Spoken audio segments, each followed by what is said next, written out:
Jésus-Christ.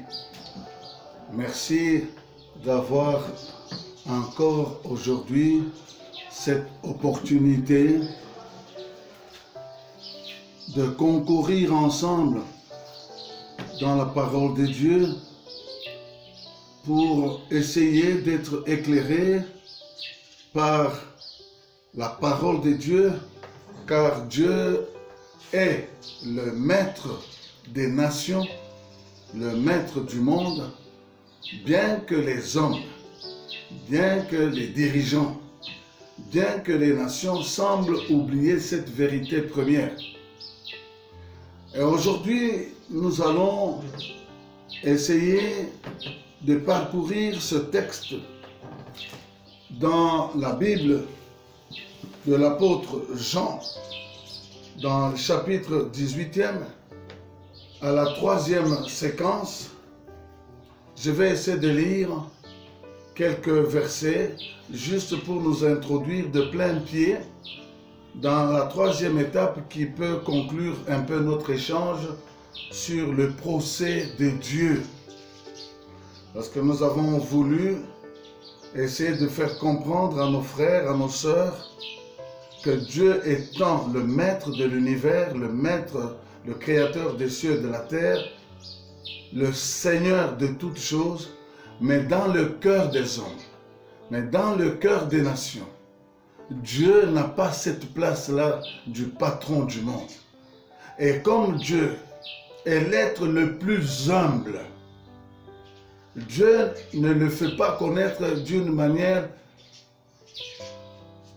burlesque, non. Dieu y va lentement, mais vers le fond du problème. Nous allons lire un peu. De chez Caïphe, ils emmenèrent Jésus au prétoire. C'était le matin. Ils n'entrèrent pas eux-mêmes dans le prétoire afin de ne pas se souiller et de pouvoir manger la Pâque. Pilate sortit donc pour aller vers eux et dit : « Quelle accusation portez-vous contre cet homme ?» Ils lui répondirent : « Si ce n'était pas un malfaiteur, nous ne te l'aurions pas livré. » Sur quoi Pilate leur dit : « Prenez-le vous-même et jugez-le selon votre loi. » Les Juifs lui dirent : « Il ne nous est pas permis de mettre quelqu'un à mort. » C'était afin que s'accomplisse la parole que Jésus avait dite pour indiquer de quelle mort il devait mourir. Pilate rentra dans le prétoire, appela Jésus et lui dit : « Es-tu le roi des Juifs ?» Jésus répondit : « Est-ce de toi-même que tu dis cela, ou d'autres te l'ont-ils dit de moi ?» Pilate répondit : « Moi, suis-je donc juif ? Ta nation et les principaux sacrificateurs t'ont livré à moi, qu'as-tu fait ?» Jésus répondit : « Mon royaume n'est pas de ce monde. Si mon royaume était de ce monde, mes serviteurs auraient combattu pour moi, afin que je ne sois pas livré aux Juifs, mais maintenant mon royaume n'est pas d'ici-bas. » Pilate lui dit : « Tu es donc roi ?» Jésus répondit : « Tu le dis, je suis roi. Voici pourquoi je suis né, et voici pourquoi je suis venu dans le monde, pour rendre témoignage à la vérité. Quiconque est de la vérité, écoute ma voix. » Croient-ils pour eux? Ils amènent Jésus pour qu'il soit crucifié, qu'il soit tué. Mais pour eux, ils trouvent que ça, ce n'est pas un crime. Alors, vous comprenez le ridicule de l'histoire ici. Il n'entre pas dans le prétoire, au banc des accusés, pour ne pas se souiller. Mais eux qui veulent tuer un innocent. Bien-aimés en Christ, il y a certaines vérités que nous devons essayer de comprendre dans ce monde pour que nous puissions saisir le mouvement réel, la rotation réelle de ce monde dans lequel nous sommes. Parce qu'il y a beaucoup de frères, beaucoup de sœurs qui ont déjà perdu l'orientation. Ils entendent des choses. Ils ne vérifient pas ces choses, si elles sont vraies, si elles sont fausses, mais ils sont dirigés par la musique de ce que le monde est en train d'émettre. Je reviens au texte. Ils conduisirent Jésus de chez Caïphe au prétoire. C'était le matin. Ils n'entrèrent point eux-mêmes dans le prétoire afin de ne pas se souiller. Vous comprenez ça? Ils ne veulent pas se souiller, ils veulent paraître propres. Mais dans leur cœur, ils ont déjà pris la détermination de tuer un innocent. Et quel innocent? Le Créateur des cieux et de la terre. Vous comprenez la lourdeur de ce texte, la lourdeur de cette atmosphère. Vous comprenez, mes frères? Et de pouvoir manger la Pâque. Pilate sortit donc pour aller à eux et il dit, « Quelle accusation portez-vous contre cet homme ?» Pilate lui-même ne savait même pas de quoi il s'agissait. Il y avait un complot ourdi dans toute la population juive avec les clergés et tant de monde, mais c'était une histoire qui n'était pas clarifiée. C'était pas clarifié. Ils arrivent, vous imaginez, vous arrivez, n'est-ce pas, au tribunal, à la cour, et on ne connaît même pas le problème pour lequel on amène le coupable. C'est inimaginable, n'est-ce pas? Et Pilate pose la question. Sur quoi Pilate leur dit, prenez-le vous-même et jugez-le selon votre loi, selon vos coutumes. Il voulait se débarrasser, il savait qu'il y avait un piège. Il savait qu'il y avait un piège dans cette histoire. Mais comme souvent les hommes sont lâches, comme souvent les hommes de pouvoir sont lâches, comme selon l'accoutumance que nous avons, la coutume des choses, nous savons que les gens n'ont pas ce courage de dire publiquement ce à quoi ils adhèrent profondément. Ils préfèrent prendre l'opinion du public. Vous savez, il y a un proverbe, il y a une vérité en sociologie qui dit que la vérité de la foule, elle est différente de la vérité des hommes qui composent cette même foule. Comprenez ça? La vérité de la foule est différente de la somme des individus qui composent cette même foule. Qu'est-ce qu'on veut dire par là? On veut dire que il y a une vérité publique qui peut être brandie, mais qui n'est pas nécessairement la vraie vérité. C'est ça le problème. Ils savaient pertinemment bien, mais on cherchait une certaine complicité. Et cette complicité, les hommes voulaient enterrer Dieu. Avec toutes les étapes que nous avons parcourues avec vous ensemble, vous comprenez bien que depuis le jardin d'Éden, depuis la tour de Babel, depuis tant d'histoires que nous connaissons à travers les Écritures, l'homme ayant décidé, n'est-ce pas, de troquer la vérité de Dieu avec le mensonge de Satan, il a voulu se baigner dans le mensonge de Satan plutôt que de demeurer dans la vérité de Dieu. Bien sûr que l'homme a été induit en erreur, mais l'homme a été induit en erreur de sa propre conscience. Il a été induit en erreur volontairement parce qu'il a voulu. C'est pourquoi le péché de l'homme demeure grave. Je voudrais à cet instant essayer d'éclaircir un peu une certaine doctrine, un certain enseignement qui n'est pas toujours bien éclairci. Vous savez que Dieu n'a pas envoyé un Messie, un Rédempteur pour les anges.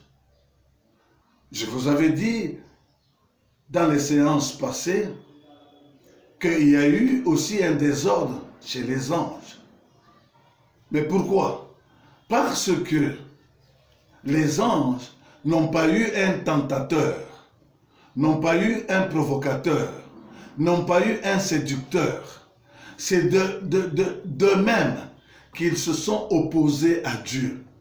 Quand nous lisons les autres passages des Écritures, nous trouvons que de par eux-mêmes, les anges ont voulu détrôner Dieu. C'est pourquoi je reviens souvent dans cet échange que nous avons avec vous pour démontrer la qualité suprême de Dieu, l'humilité de Dieu. Cette humilité n'est ni partagée par les anges, ni partagée par les hommes. Eh bien, nous nous retrouvons ici, dans ce couac avec Pilate. Pilate qui dit, mais qu'est-ce qu'il a fait? Et ces gens disent, non, nous vous l'avons amené. Vous amenez quelqu'un pour quel but? Pour quelle infraction? Vous amenez comme ça et puis la cour siège sans savoir pour quel mobile. Non. Vous comprenez bien qu'il y avait une complicité ourdie de longue date. De longue date. C'est ainsi que nous voulons essayer de faire comprendre à chacun d'entre nous que quand l'homme est condamné, quand l'humanité est condamnée, c'est que Dieu a pris beaucoup de temps. Dieu a une patience de longue haleine. Dieu ne fait pas des choses avec précipitation. En ce qui te concerne, toi qui m'écoutes, tu peux essayer de voir, d'examiner ta conscience, ta vie. Parce que souvent, les hommes cherchent toujours à trouver un coupable quand il y a un malheur. Et souvent, le coupable, c'est Dieu. Mais consciemment, dans ta boîte noire, la boîte noire, vous savez, les avions, quand il y a un accident, parfois les pilotes, parfois les passagers même ne savent pas, mais il y a une boîte noire qui a la capacité, qui a une fonction de déceler exactement la cause du malheur, la cause de ce qui a amené l'avion à connaître cette chute, ou cet accident, ou ce malheur. Et la boîte noire que Dieu a placée dans chaque homme, tu me comprends mon frère, ma soeur? Dieu, en créant l'homme, Dieu a placé une boîte noire. Et cette boîte noire, c'est la conscience de l'homme. La conscience, comme nous le savons, provient du verbe latin scire, savoir. Savoir avec cum scire. Donc, il y a des choses que nous connaissons de par ce que Dieu nous a donné comme capacité, comme possibilité. Et même si nous faisons semblant, mon ami, je voudrais te dire une chose. Il y a beaucoup de gens qui se disent, malheureusement, qui sont sur une fausse route. Oh non, moi je ne veux pas être jugé. Moi je n'ai pas connu cette histoire de l'évangile de Jésus. Moi je n'ai pas été avec les Romains pour crucifier Jésus. Moi je suis innocent. Je veux te dire, tu n'as pas été innocent parce que Dieu, dans son univers, dans sa sagesse, avait placé dans ton cœur ce que j'appelle aujourd'hui la boîte noire.